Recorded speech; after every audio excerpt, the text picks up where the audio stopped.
Number one, David Atkins, target individual. Today I'm going to talk about manufactured chaos, how they manufacture chaos and create arguments and stuff just to keep us in arguments, reaction mode.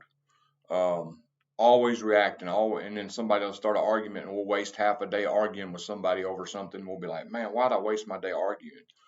Um, Gaslighting, stuff like that. I'm going to talk about it. It's called manufactured chaos. But today I'm going to come with a verse before I start. Romans 6:23, for the wages of sin is death, for the gift of God is eternal life through Jesus Christ our Lord. And that's Romans 6:23. Okay, here we go. Manufactured chaos is one of the main ways government contractors gain control over a victim's psyche. When you're too busy trying to defend yourself against the stalking and gaslighting and accusations and problems they generate, then you have less time to see reality for what it is. It's not just isolation, but a form of cognitive containment by sensory deprivation from normal relationships, conversations, and situations that are part of a daily life. This is why they target their victims heavily in church and social media to prevent victims from developing support networks.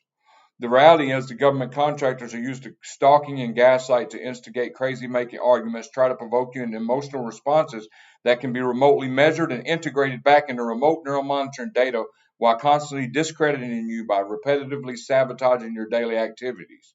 Solution: remove yourself from the hamster wheel of chaos altogether. Try to ignore them. Sociopaths and psychopaths or informant provocateurs are notorious for something known as triangulation, pitting two or more people against each other. This is a way to provoke you into reacting. When placed in a constant triangle of trouble, opt out of the competition. Stay clear of provocateurs. Street theater, electronically such as social media, cyber theater. Social media is where the provocateurs go to hunt new victims. Another tactic they use is stonewalling. Stonewall, and I can give you an example of this. When I first came on the scene in 2018 and found out I was targeting, um, and they would be on social media, oh, I'm gonna help you out. I know you're homeless, blah blah blah. Come here, come here, come here. And you come here, and the next day they kick you out, and then they put on Facebook that you caused problems, and really you didn't cause no problem. So stonewall, or they'll team up on you on Facebook and say you're a perp and create a rumor about you, or create a fake message through the fake message generator that you sent to somebody supposedly and you didn't send. All these things are made, or street theater or cyber theater, just to get you to react, get you very upset. Stonewalling is achieved by way of conversational situation scenarios to create chaos, then immediately shutting down the conversation or situation before victims have a chance to remedy the problem. It's when a provocateur creates a problem or chaos in your life, then withdraws from the conversation or situation and refuses to address your concerns. And I had somebody do that to me in a group.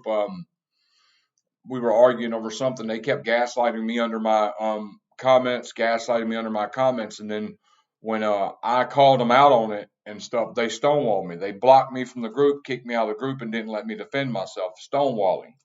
The stonewalling manipulator may choose to outright ignore your request for help, respond with dismissive, invalidating replies, or evade responsibility appropriately by giving vague responses that refuse to answer your original questions.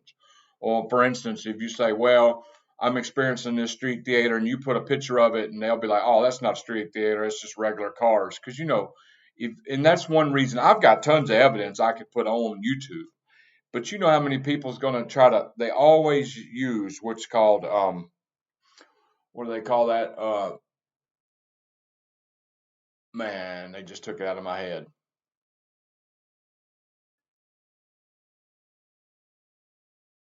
Something, reasonable doubt. It's not called reasonable doubt though. Anyway, they always put doubt. They always leave an escape route, and I forgot what it's called. Anyway, so it'll come to me. The stonewalling manipulator may choose to outright ignore your request for help, responds with dismissive, invalidating replies, or evade response appropriately, altogether by vague responses that refuse to answer your questions. So they'll be like, "Oh, that didn't happen," or "Look, them are just cars parked on the side of the road. They're nothing, but you know they're something because they mean something to you." Um, Often stonewalling and silent treatment go hand in hand as the abuser refuses to speak to their victims for a long period of times. It works well with influence mapping and negative assisted conditioning by targeted friends and family members of the target individual to turn them against the victim. A pattern of chronic stonewalling can be debilitating, as research shows that receiving the cold shoulder and the silent treatment activates the same area of the brain that detects the physical pain. Now, if you can't answer a message on Messenger, see, I'm not on Messenger a lot, so if you message me on Messenger, I might not answer your message for a couple of days, so don't think I'm stonewalling you. It's nothing like that. It's when you're offering to help somebody and you're all into it, all right, I'll help, or you're dismissing what they're saying in the comments, or you'll start up a conversation, act interested in helping, and then ignore them. There's a difference in not checking your messages or just straight up doing that to people. Manufactured chaos and stonewalling evoke excessive anxiety, fear, and persistent sense of self-doubt in their victims. The sociopaths are hot-headed, and psychopaths, cold-blooded, thrive off of power and control as they continue to pull the strings of the victim like a master puppeteer. Government contractors use direct energy to deprive you of sleep, to keep you exhausted, keep your mind and body in a state of chaos so that you cannot see clearly or act in ways that benefit your well-being. Then they capitalize off the mistakes in pure decision as they force the target individual to trying to function and survive each day. And during the sleep, immune system performs a host of vital regenerative functions that are absolutely necessary for a healthy mind and body and waking life. When a person becomes deprived of sleep, the immune system becomes unable to perform these functions. The negative effects come much more intense when people are harassed and attacked daily, already sick, injured, or traumatized. Whatever bodily damage they have suffered will not heal as fast. Whatever pain they are feeling will get worse. Whatever new bodily or psychological damage threatens them will be harder to defend against. Forcibly depriving a person of sleep is a profound assault on the entire biological system and foundation of that person's mind and body. Manufactured chaos allows informant provocateurs to keep you on the hamster wheel of trying to figure out their intentions and next move and continuously second guessing yourself. They try to train you to what you did wrong rather than hold them accountable for their actions. They convince you that setting boundaries or expressing discomfort with their disturbing antics is the problem rather than their behavior. Informant provocateurs are well known for a tactic known as baiting. They deliberately provoke you that you emotionally react, swallow their blame shifting hook, line, and sinker. When you fall for it, the sociopaths go to great lengths to create circular conversations that go nowhere. These use conversations as a space for their stalking, gaslighting, and emotional invalidation and false projecting.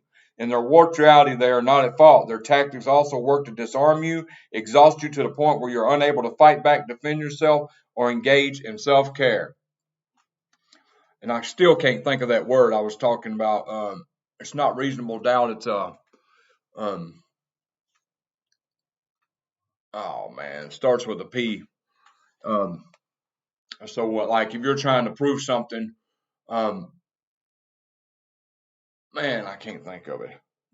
So anyway, it's when you're trying to prove something, and they always leave what is it? Something doubt in there.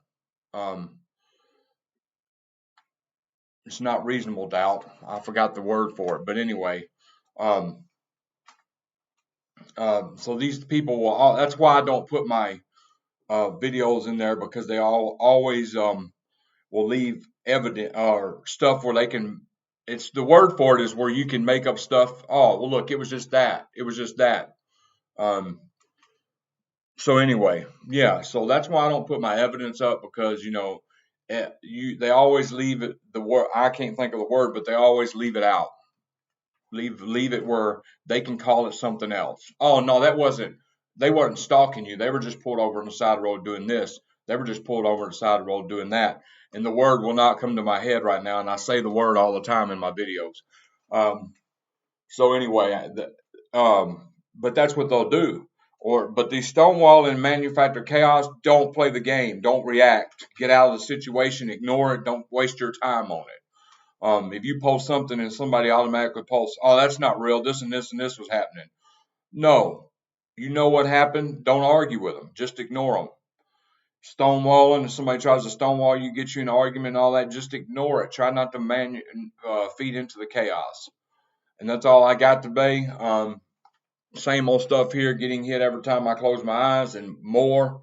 Matter of fact, I just put the cold towel in the freezer. They heated my head up real bad. I need to get one of them gel things that go over your head. I can't afford it right now because these towels, when you pull them apart when they're frozen, they rip up sometimes. But anyway, I'm doing the best I can with what I have. Also, just be aware that they can, if you have smart meters, and I don't know if you even have to have a smart meter. Electronics can target you. There's a lamp, when we sit in front of it, it targets us. It'll burn us. It'll make us vibrate. I noticed my vibrations can even go down if I unplug everything in the house sometimes. And we're not talking about dirty electricity because it don't happen all the time. We're talking about weaponized electronics through smart meters. So anyway, God bless y'all. Anything y'all have, any special thing, I'm going to do the rest of that implant video soon. Just got to get the time with all the stuff I'm going through and torture. It's hard to read for 45 minutes straight, but I am going to get that video done soon. So anyway, God bless y'all. I hope y'all have a good day considering.